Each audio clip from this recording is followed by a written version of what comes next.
says I can't handle my drink? There is only death.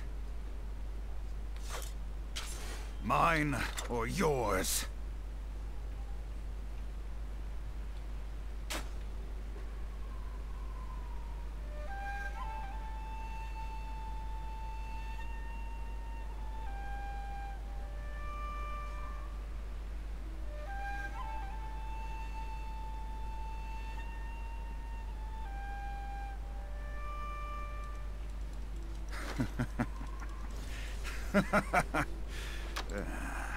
Justice. That's a pretty word. Schopnosť číslo 1, alebo likve, je schopnosť, ktorá zasiahne všetkých nepriateľov, ktorú zasiahneme. A pokiaľ dosiahneme 3 stakov, tak môžeme potom vyvolať tornádo. Alebo sa nám byť tornádo. Máme ten 3. stak.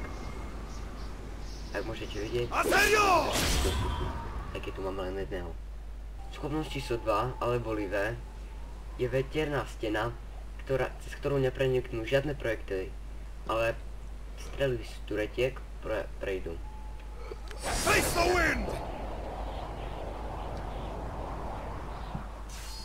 Schopnosť číslo 3, je schopnosť, ktorú použijete na niekoho, tak sa na ňu presuniete alebo vyskočíte.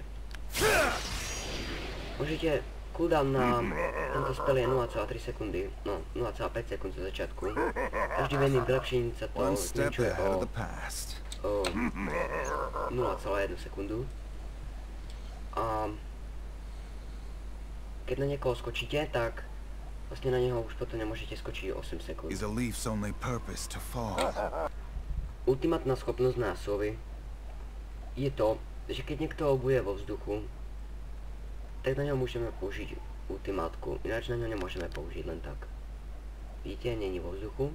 Keď na ňo použijeme ultimátku, udržíme ho 1 sekundu vo vzduchu a keď ho potom hodíme alebo padneme na zem obidvaja, tak bude mať väčší, o 50% väčší armor penetration alebo penetrácii. Hovorte si tomu, jak chcete. A získam plný flow. Môžete vidieť môj už 3. stak.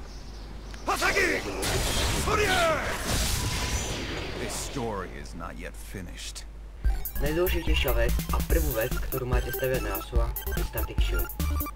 To by bolo pre dnešné video všetko. Ja sa s vami lúčim a čaute.